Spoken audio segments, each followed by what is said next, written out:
I'm Martha Kelner, and this is day 64 of Trump 100. Today, I'm joined by KT McFarland, who served as Deputy National Security Advisor under President Donald Trump during the early turbulent months of his first administration. A long-time national security analyst and former Pentagon official under President Reagan, she became a key figure during the Trump transition and later found herself drawn into the Mueller investigation, a nearly 2-year probe into Russian interference in the 2016 election. A fierce critic of the intelligence establishment and a vocal defender of Trump's foreign policy, she's remained a prominent conservative voice on global affairs. Just to start with the current news, Katie, all eyes are on Saudi Arabia this weekend. As we're recording this podcast on Sunday, American envoys are meeting with Ukrainian officials. On Monday, they'll then meet with Russian officials. A limited ceasefire, as you know, is on the cards. Both countries have agreed in the past week to halt attacks on energy infrastructure.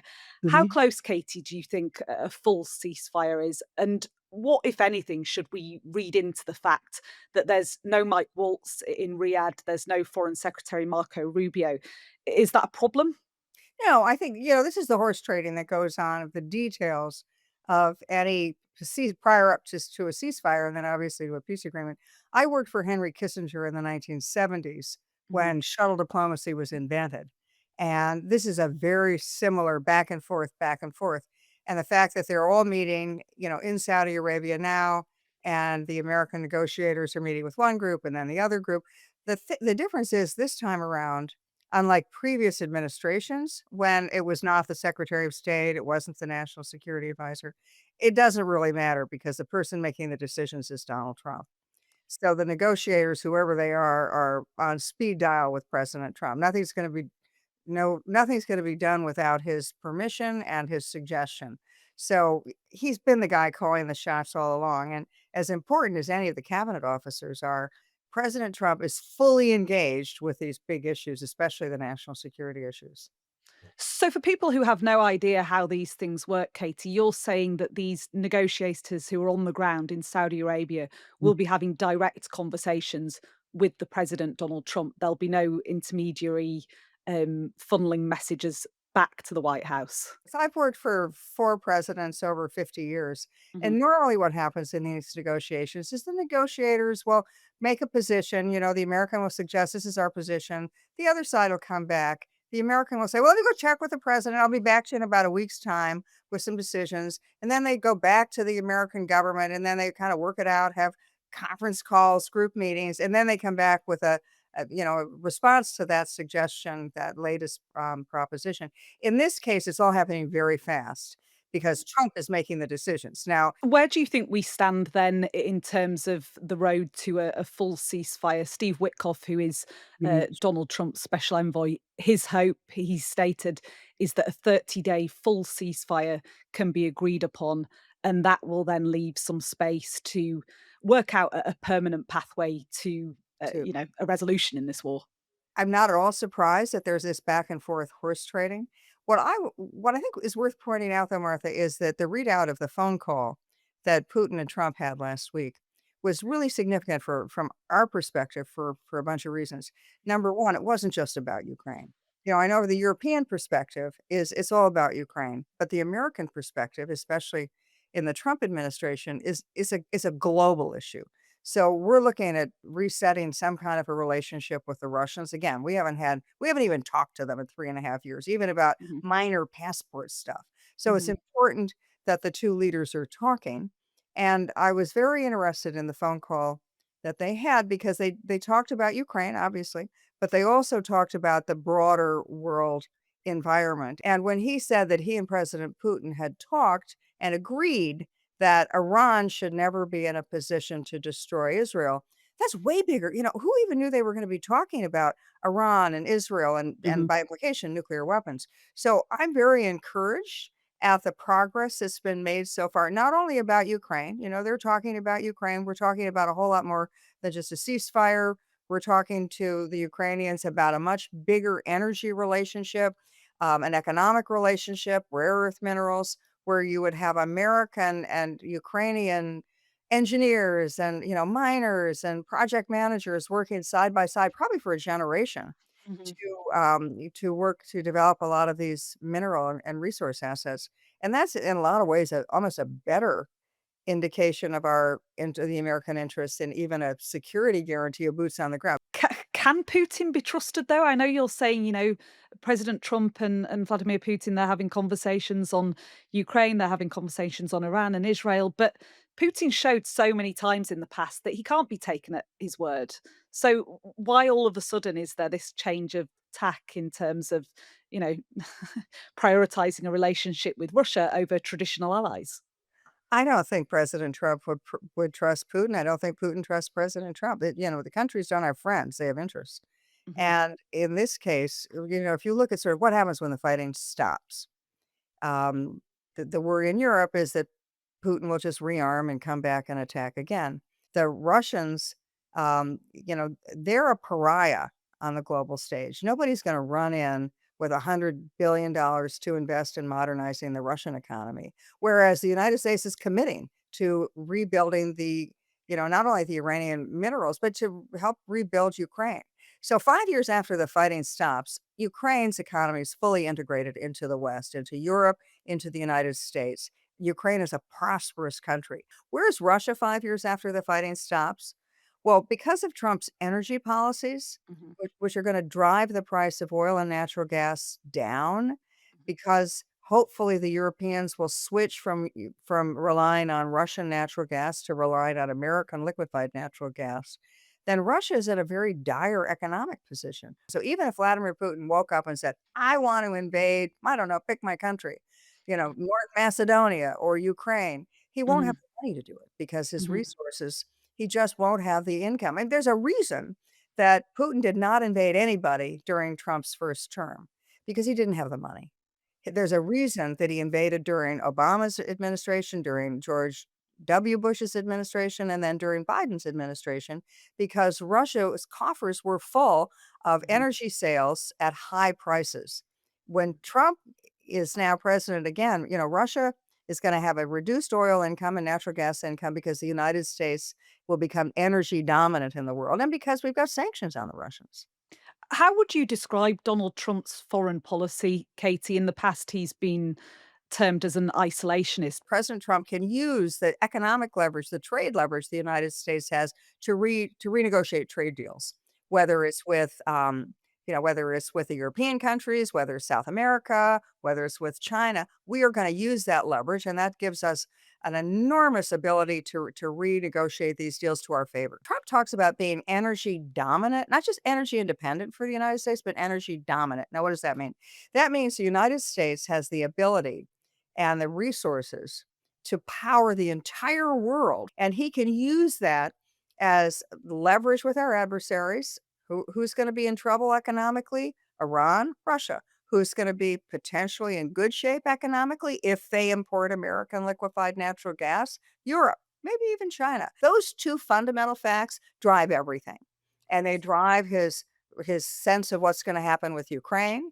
They drive his ability to negotiate tough agreements with China. It drives his when he talks about Canada, when he talks about Greenland, it's driving all of those things as well. So that's how his foreign policy changes from the previous administration. And he's taking advantage of the really, the great developments that the United States has had in the last 8 years. So, would you describe his foreign policy then, Katie, as being transactional? Yeah, but again, countries don't really have, as my old boss Henry Kissinger said, countries don't have friends, they have interests. And So, so, the idea of traditional allies are kind of out of the wait a window minute, with this but I mean, administration. here's the other thing that I think he looks at is the United States, and this, I'm sorry to make it a history lesson, but the United States after World War II said we will underwrite the economic development of our European countries and of Japan, Korea. We'll underwrite their economic development. We'll give them very favorable trade deals. They can charge high tariffs on American goods coming into their market. We'll charge no or very low tariffs on their goods coming into our market. That will encourage their economic development. And at the same time, we underwrote their security um, relationships, and it worked really well. We've not had war for since this greatest period of peacetime, global peace. No world wars probably Mm. since the fall of the Roman Empire. So it's worked well, but it was never meant to be permanent. We were not going to underwrite the European or the Japanese or the Korean or anybody's economy or security indefinitely. The goal was to get these countries on their feet so they would be prosperous and could afford their own defenses. And that's the adjustment President Trump is making. Do the Europeans like it? No, of course not. I mean, they're thrilled to not have to pay for their security. It's a lot of money, but it's time for them to do it. Your countries are on their feet and can afford to do it, especially Germany. What did you make of the meeting between President Zelensky and President Trump and JD Vance, the vice president, and the way that encounter disintegrated and what seemed to be a level of bullying inside the Oval Office? What was your take on it? Were you embarrassed at all by the way that shaped up that meeting? You mean that the president and the vice president of the United States stood up for the United States? I was not the least bit embarrassed. No, Did you not think there was a tone of bullying to that yeah. meeting? I mean, I've watched the entire, tape, so it was supposed to be just a Yeah. short little press conference, and then they were gonna go sign the minerals deal, and the first, I don't know, 40 minutes of it was very laudatory. President Trump was complimentary of the Ukrainian military for holding off the Russians, we talked about peace and prosperity, invested in your country and their Ukrainian economy. It was all going well. And then President Zelensky started lecturing the American president and vice president, the secretary of state, national security, by everybody who was there, lecturing them on the history of the Ukraine war. And I think at that point, that's when the vice president spoke up and said, well, wait a minute, we have kept you alive for 3.5 years. Without the American contribution, you could not have fought off the Russians. You fought bravely, but you could certainly not have done it alone. And the Europeans weren't giving you enough to do it. At which point, the Ukrainian president, I mean, to my mind, and I think to most Americans, thought, "What an ungrateful guy. He's not even saying thank you." And then But if you know I think the point President Zelensky was making, I think, is that Vladimir Putin has showed in the past that he can't be trusted, Right. that he doesn't abide by ceasefire agreements, and Zelensky has seen how that has, you know, wrecked his country. But I think they were talking past each other, Mhm, that if Zelensky had had an interpreter who could have maybe conveyed a little bit more some of the phrases that the president of the United States was using, like, "You don't have the cards," and Zelensky said, "Well, we're not playing cards." I think all those that was just a mistake, mhm. and everyone realized that it was a mistake afterwards, which is why the Ukrainian president wanted to stay, renegotiate, but President Trump, I think, you know, the Ukrainian president lost his opportunity, and he was kicked out of the White House, and now the Ukrainian president has come back, they've had phone calls, the president of Ukraine has made declarations, and I think that we're back on track now. Can we talk a little bit about Elon Musk now, Yeah, Katie? sure. Obviously in his role as head of the Department of Government Efficiency, Yeah. but he was also at the Pentagon last week. The New York Times reported, and this has been refuted by the president, but the New York Times was reporting that he originally was going to be at the Pentagon to be briefed on the United States plan for a war with China. China is Tesla's second biggest market. It's a country uh, in which Elon Musk is hugely interested, has huge business interests there. Is it a conflict of interest for him to be receiving these briefings? Here's the thing, I mean, if this may be too much in the weeds, but there were 2 reporters who wrote that New York Times story have been, um they're Trump haters. I mean, they were the people who were promoting the Russia, Russia, Russia hoax in Trump's first term, even though it all turned out to be made up stories. They're the ones who said, "Oh, Elon Musk is getting top secret information about it and a war with China, and isn't that he's gonna," I mean, the implication being somehow he's gonna sneak that information to the Chinese in the middle of the night. Look, first of all, he wasn't getting those briefings, and it's been refuted by everybody. The New York Times reporters didn't quote anybody, they just said, "Anonymous." They said that the meeting may not have gone ahead because of their reporting, and there may have been a revision by the White House about that meeting. I just think that this was the New York Times looking for some angle to try to discredit Elon Musk, where in fact Elon Musk is the one that's making Trump's reforms possible. Elon Musk going into the Pentagon has been a real eye opener.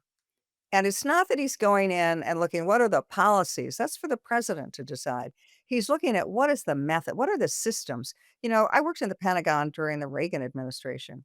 We haven't had a clean audit in the United States Department of Defense since before you were born, Martha.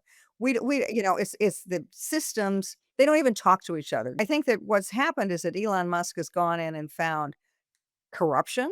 He's found complete incompetence, and he's really focused on how do you clean up, the processing at the Pentagon. But I think that the understanding now, especially with what Elon Musk has uncovered at agency after agency, but particularly the Pentagon, is our dollars are not being well spent.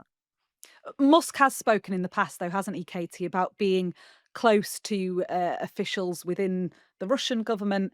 He's got relationships within the Chinese government, which are long-standing because of his dealings with Tesla. Are you worried that he, being privy to information from within the Department of Defense, that down the line, perhaps there might be a falling out with President Trump, that he may advertently or even inadvertently reveal information that could be damaging to US national I mean, security? you think Elon Musk is a spy?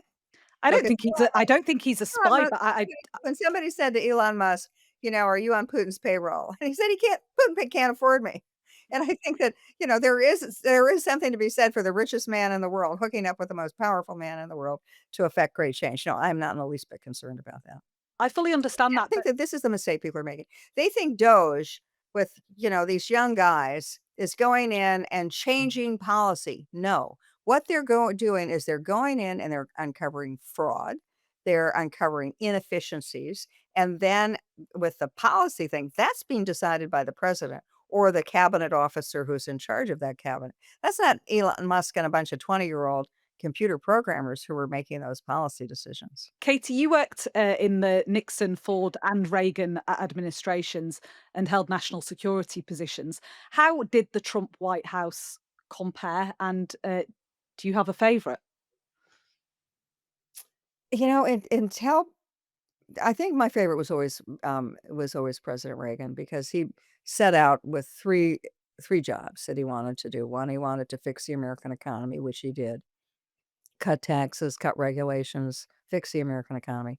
The second thing he wanted to do was to win the Cold War. So he rebuilt American defenses and then using superior American economy and the superior American technology, push the Soviet Union to the point where they couldn't compete, and so they had to settle on our terms. The third thing that Reagan wanted to do, though, was to cut bureaucracy, was to cut the size and the cost, the size, and the power of the bureaucracy. Reagan famously said, "The 9 most terrifying words in the English language are, 'I'm from the government, and I'm here to help.'" And so that was Reagan's 3 goals. Reagan achieved the first 2 spectacularly.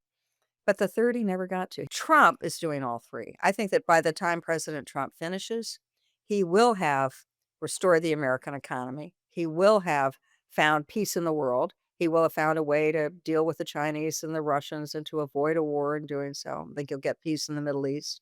And I think that because of Elon Musk, Ronald Reagan didn't have Elon Musk. Donald Trump has Elon Musk. And because of Elon Musk, I think President Trump can achieve those 3rd things. Now, if he can do all 3 of those, hands down, he's the greatest president in my lifetime. I'm pretty old. Thanks to you, KT McFarland, for joining me today on Trump 100. We'll be back tomorrow for day 65.